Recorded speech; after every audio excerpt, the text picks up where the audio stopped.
We experience Ma'at as a principle of life, a timeless goddess, and a way of living. Ma'at is cosmic order as natural law. Ma'at is truth, justice, and living networks of respectful relationships. Ma'at is sacred balance, dynamic equilibrium, alignment to self, source, and soil, the eternal equilibration of life itself. We are life. Every day, Ma'at is being created. In this time of unprecedented change, a time when our precious planet is endangered, many ways of life as we have known it are less familiar.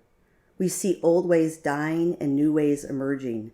Time appears to be morphing in front of our eyes. Being present in the now, respecting the past, and protecting the future is the new and necessary operating system. Our collective compass is recalibrating. The magnetic poles of the earth are literally changing. The coronavirus has shed light on many shadowed corners. Humanity, collectively, must continue to look in the mirror and revision and create a just world where all life is respected. The stakes are high, or shall I say, the scales have been tipped.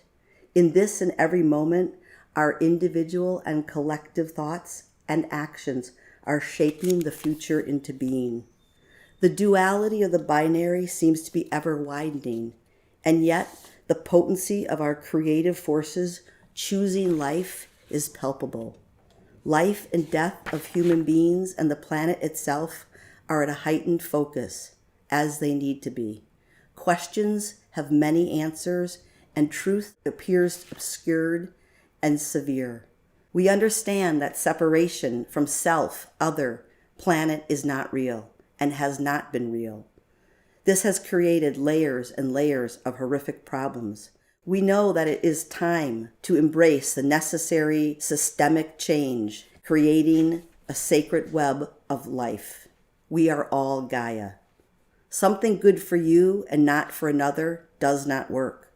Something benefiting few and taking from many does not work. Human domination of the ecosystem does not work. This time of false separation and opposition is over. We are a complex living system. As we emerge from this time of isolation and separation, the opportunities for healthy change are beyond abundant. Like the child maturing or a young growing plant, we are now in the process of creating new culture. My sense is Ma'at is both a midwife and a guide. In how they function, the Tao and Ma'at are similar. The Tao, or the way, the flow, Ma'at as the way or cosmic order, each expressing the way life works. We strive to live in Ma'at. We strive to live in the Tao. For this is how natural systems work. Natural systems organize for the health of the community.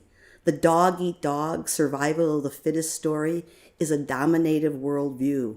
This is antiquated and, as we have seen, dangerous. This time brings new ways. Nature is collaborative. The birds join in flock in flight. Mycelial communicate within the forest. Natural systems self-regulate, self-organize, existing in a state of dynamic equilibrium. The cut forms a scab, the tree self-bandages, and the river forges a new passage after a landslide, restoring order, sustaining life. Feedback is inherent in natural systems, a built-in mechanism of recalibration and self-correction. Evolution requires this. The system will respond in proportion to its dysfunction. There are no enforcers, only the system itself. Number 34 from the Tao Te Ching. The great Tao flows everywhere, both to the left and the right. The 10,000 things depend upon it. It holds nothing back. It fulfills its purpose and holds no claim. It nourishes the 10,000 things, and yet it is not their lord. This is Ma'at. We don't find temples built to her the way we do the other Neteru, because she is the foundation of the system. In the worlds of Daniel Christian Roy, from collaboration empathy as evolutionary success stories, we are life, we are nature, we are universe. We bring forth a world together as embodied manifestations of the universe co-creating the world through how we participate and what we pay attention to and care about. As life, as nature, as universe, we can access the collective intelligence inherent in the whole.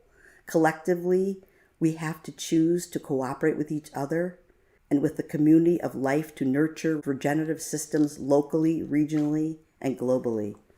Living the questions together is about how we apply collective intelligences to cultural transformation, co-creating a new story of why humanity is worth sustaining, and powerfully infectious vision of a thriving future for all life. The why will guide the what and the how.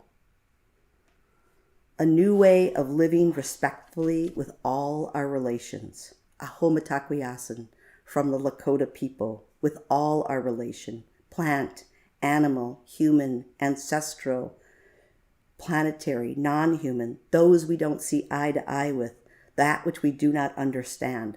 This is Ma'at. The I, the we, and the all have to be served. This is true justice. The system as whole in balance. The separateness from nature, other, self, has created radical damage. As we recalibrate, we commit to whole systems, to community of communities, to respectful relations with ourselves, each other, and the planet, recognizing the interconnectedness of life as a sacred web of respectful relations with and around Gaia.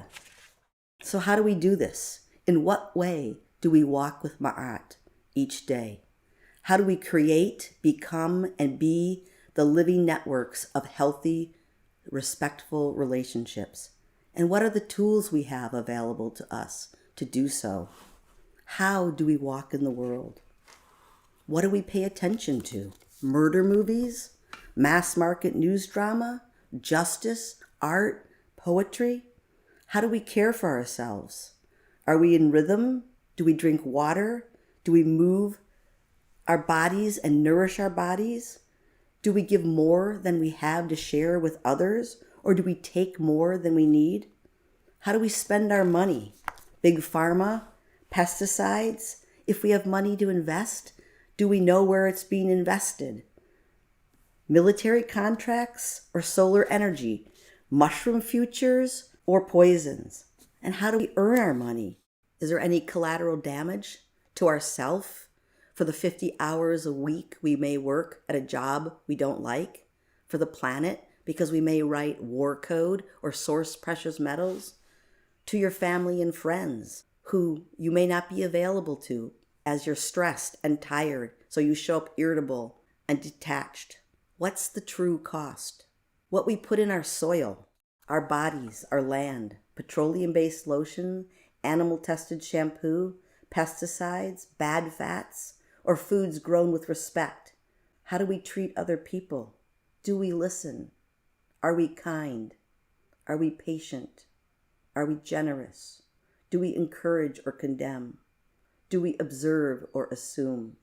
And how do we right our wrongs? Do we listen? Do we self-examine? Can we apologize? Are we able to forgive? Do we shame? Do we blame?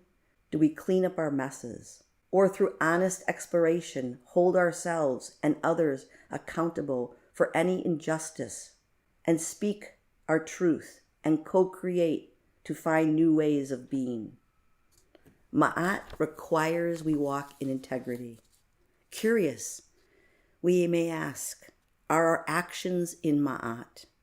Are our actions of Ma'at? Are we acting with Ma'at? Are we acting by or for Ma'at? Or just are our actions Ma'at? They all work. I think this alone reveals the timelessness of Ma'at as natural law. Ma'at is a universal principle beyond time and place. How do we recognize being in or out of Ma'at? We may just know it. You may just feel it. We may sense it. We may remember it. It could come as a truth vibe, a chill, a tingle, a feeling, or just that inner knowing of that which is true, that which is right, that which is just. We feel it. It's visceral. It's palpable. It's audible. It's embodied. And it comes through in different ways for different people at different times. And we all have it. It's a pretty amazing inner resource. And when we don't know, when it seems that the decision before us or the state we're in relation to ourselves is riddled with uncertainty, we, yes, all of us, have the tools and technology to recognize ISFIT and the sources we need for self-healing. Nature has supplied us with a perfect instrument, our bodies. Experiencing that which is out of Ma'at is a little less comfortable than smelling flowers or watching the sunset into the ocean. We may recognize this as just a simple lack of alignment, an imbalance in our lives, or we could experience a knot in our stomach, tension in our chest, cramps in a leg, or a lump in our throat. Again, the system will respond in proportion to the dysfunction.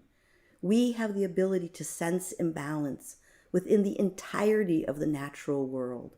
We can smell it, sense it, taste it, hear it. We know this. As a physician, my job is not to fix someone or even tell them how to be. My job is to support them in their inner alignment and guide them in discovering tools of self-transformation, recognizing when we are out of alignment with self, with other, in Gaia, is essential to health. It sounds basic, and it is, yet we have these layers of externalized moral conditioning steeped upon us, which can cause a lot of inner confusion. In those times, I strive to stay present with the experience. Rather than thinking about it or reacting or interpreting it, I do my best just to be with what is happening. I stay that way until I'm ready to simply describe it. Instead of, she was rude and yelled at me for no reason and I freaked out, I simply create a statement of what was. She yelled, I cried. That's enough. The story is not the truth. The truth resides in the experience. Might this be embodied Ma'at? Just as society has a code of ethics, a system of checks and balances, the 42, the 10 commandments, constitutions, humans have inner guidance systems. We have a moral compass. We each have our own integrity yardstick, and we have instruments of self-calibration, all residing all the time within us. Transitions in nature offer big access to Ma'at. Sunrise to sunset, birth to death, illness to health, all afford us a moment of great change, both as a point and as an activity between the center of the dynamic equilibrium, this interplay of opposites. What is it that occurs in the center of the hourglass or the point within the lemniscate, through the corpus callosum or between the bronchial trees? It's as if the entirety of the universe is in these moments. I remember after my first child was born, I felt as if there was a river of vibration running through the bed. And I remember thinking, it's like the entire universe is right here in my bed and room. And it wasn't till many, many years later, like recently, I really got like, oh, that's actually it. The entire universe was right there in that moment, in that room. So, how do we do it? How do we apply this in our everyday life? Well, one easy technique, one necessary technique, I feel, is to spend time outside. Live in the rhythms of life. Know the valleys. Experience the rivers where you live. Thank the ancestors. More practically, set your clock to nature. Observe the lunar cycles, attune to the new moon or the full moon, or whatever calls to you. Experience the solstices and equinox, and celebrate the change of the seasons and the recycling of life. And in the daily cycle, tune into sunrise and sunset. I want to speak about sunrise and sunset because I think it's one of the most potent magical portals there is. It's like some entry into the inner chambers of Ma'at's action plan. Each and every day, the sun rises and sets. The balance of night and day renew. The cycle of life regenerates. Sunrise and sunset offer us entry into the connectivity of the natural world. Stillness within change, change within stillness. Embodied dynamic equilibrium. Through our bodily senses, we experience the changes in lightness and darkness, the brilliance of colors and patterns. We experience the changes in sound, the song of the birds and the frogs, and the still and quiet. We experience the changes in temperature and moisture, the dew in the grass, our bodies noticing the coolness, the warmth, and the wind. The entire system is available. The sacred web of life is expressing itself in a very apparent way. It is Ma'at. Okay, on a more practical note, what are these instruments of self-calibration? Well, undeniably, breath. Many choices. Find yours. I have a few that I do. I'll share them with you. I don't want to do them all together, but I will share because they're simple demonstrations.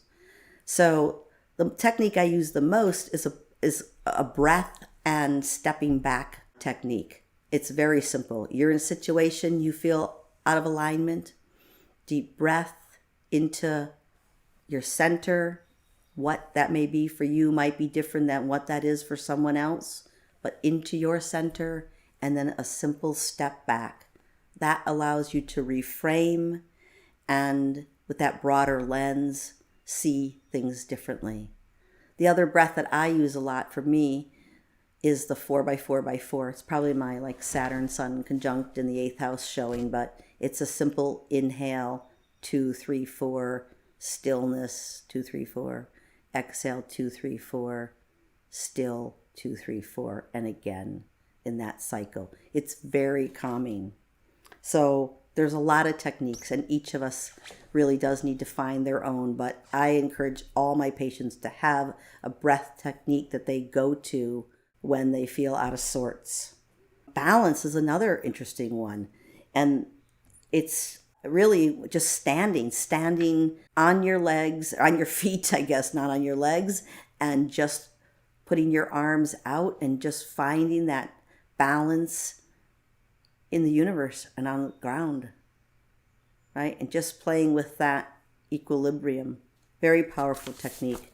Another way to do this is to lie on the ground. Invite the earth energies from below to meet within you, and the sky energies from above to meet within you, and dip deeply into the earth and receive from the heavens and experience yourself as this living point between these two bodies.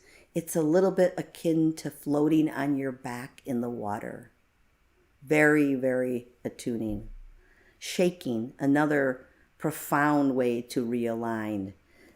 So when most people shake, they try to force the movement, but I'm talking about the shaking from more of the Qigong traditions, where you allow the movement to arise from within and just let it be and let it come through you.